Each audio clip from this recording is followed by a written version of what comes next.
I always find it strange that if you ask anybody who lives in their native city about any famous tourist destinations there, invariably they will not have been. I guess it's because it's always there and they just assume that one day they will go along, as sure as night follows day. The end result is that most of us know foreign cities much better than our own hometowns. A classic case in point is here in Beijing. Slap bang beside the Forbidden City on its eastern border is the Working People's Cultural Palace, an appalling name for something that is almost guaranteed to turn people off before they actually set foot in the place. I haven't as yet met anyone who's been inside. All the tourists go to fight their way through the crowds in the Forbidden City, while this place stands almost empty 24/7. Even Zhongshan Park, standing on the opposite western side of Forbidden City, seems to attract a smattering of extra visitors, though its emptiness when I visited was what I found so charming about the place. Finally, I decided that whatever it was called, I should maybe pay to visit. I'm glad I did. The Imperial Ancestral Temple, or Tai Miao, was originally built in 1420 and was where, during both the Ming and Qing dynasties, sacrificial ceremonies were held on the most important festival occasions in honor of the imperial family's ancestors. By the 1920s, it had been turned into a public park, and in 1951 the ancient palace was rechristened the Working People's Cultural Palace, and the historic buildings and gates were converted into a space for educational and recreational purposes for locals and tourists. It stretches from Tiananmen Rostrum in the south to the Forbidden City Moat, and from the East 1000 Bu corridor before the Imperial Palace in the west to the eastern palace walls, fully one-half the width of the Forbidden City. And yet, despite its location, it remains one of Beijing's best-kept secrets. The buildings that comprised the palace were used as shrines to the ancestors of the imperial family, and emperors would often come and pay homage to the dead. Three main halls in the palace include the ancestral worship hall, which was the principal location of rites and sacrifice, the resting hall, which held tablets inscribed with the names of the deceased, and finally the remote ancestral shrine was used to store the sacrificial slabs of the imperial ancestors. Nowadays, the temple grounds are laid out with paths lined with ancient trees and flower beds. As you enter, a peace descends all about you. Just yards away, the swarming tourists fight their way around the Forbidden City. But on this side of the wall, you're almost on your own.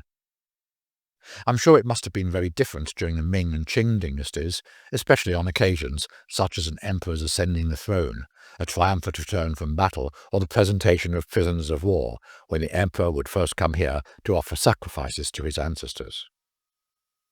In later years, the traditional buildings inside the palace were converted into a library, an exhibition hall, a theatre, and a stadium, and flower beds were laid out among the pines and cypresses to mark the rebirth of this ancient shrine. But now the first thing you see is a long line of mugshots of workers who have been smiled upon by the great communist hierarchy above, lauding their efforts for goodly deeds, no doubt with a view to inspiring others. But with no one about, that seems a somewhat forlorn hope. Inside the large park-like setting, I think I've seen all of three other people. Bliss. Doing a right and left past the inspirational mugshots, you very soon get to the glazed gate, which is shaped like a decorated archway with 3 bays and 7 towers, featuring a yellow glazed tile roof. Yellow, of course, being reserved for emperors, together with green and yellow ceramics. The temple, which resembles the Forbidden City's ground plan, is a cluster of buildings and 3 large courtyards separated by walls. There's a plethora of illegible maps stuck up around the whole site, but they really don't tell you much. Although there are quite a few other notices giving you the rundown on what you see, so I guess it really doesn't matter that much. As you step through the glazed gate, you find yourself in a very wide courtyard-like setting with a halberd gate ahead of you, and in front of it a series of little bridges. The gate has a gradually upturned single-eave hip roof covered with yellow glazed tiles, together with a railing made of white marble and gates on either side. A typical Ming official structure, it's the only important relic that has not been altered since the imperial ancestral temple was built. At the southern end of the courtyard are 7 gorgeous little single-arched stone bridges spanning the Golden River. Each bridge is 8 meters wide, with white marble guardrails and columns alternately adorned with dragon and phoenix motifs. The middle bridge was used by the emperor, and the bridges on both sides were respectively used by princes, officials, and ordinary people, reflecting the feudal hierarchy. To the west of the bridges is the Well Pavilion, a place where offerings were washed before they were processed in the sacred kitchen. The hexagonal pavilion has a single-eave roof covered with yellow glazed tiles and beams supported by gilded brackets. In the pavilion itself is a well with a hexagonal white marble rim. Once you are through the halberd gate, you find yourself in a truly massive square.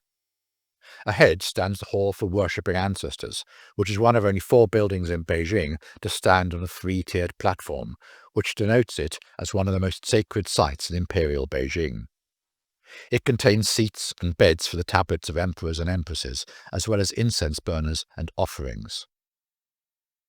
Flanking the courtyard in front of the hall are 2 long, narrow buildings. These were worship halls for various princes and courtiers. The western wing housed the memorial tablets of meritorious courtiers, while the eastern wing enshrined various princes of the Qing dynasty. But what's this? I thought I had this place practically all to myself. It's only now I come to discover that this is one of the most popular venues in Beijing for newlyweds, or rather, newly about-to-be weds, to come to have their official wedding photos taken. They're everywhere, posing in gorgeous outfits of white, yellow, red and blue. It's almost like a stampede as couples line up to take their turns posing in all the tried and tested spots. Some of the females especially are obviously would-be prima donnas, and the camera crews do their best to pander to their every whim, for which I'm sure they charge appropriately. The brides look like they're in their element, while the grooms, in the main, look terrified and out of place, and you can see them fervently wishing it was all over. The eaves of the worshipping halls are, like everything else here, decorated with golden dragons, and I find myself wondering how often they need to be repainted or simply cleaned up, especially given the filthy air we have to endure here in the Chinese capital. Some of the stone dragons around the place are pretty cute. I have no idea what their purpose is, save for a bit more decoration, but they certainly look happy. In the southwest corner of this huge square is a furnace, which was used to burn silk. Built of plain bricks, it was modelled on a wooden structure with a single-eave gable and hip roof, a bracket architrave beneath the eaves, and a round column at each of the 4 corners. But today it serves purely as a backdrop where the couples with their professional photographic teams can leave their personal effects as they strut their stuff and pose around the grand square. Retracing your steps and turning left as you leave the temple complex, you can meander your way east inside the park to find a large rockery, this one being much larger than that found in the gardens of the Forbidden City next door.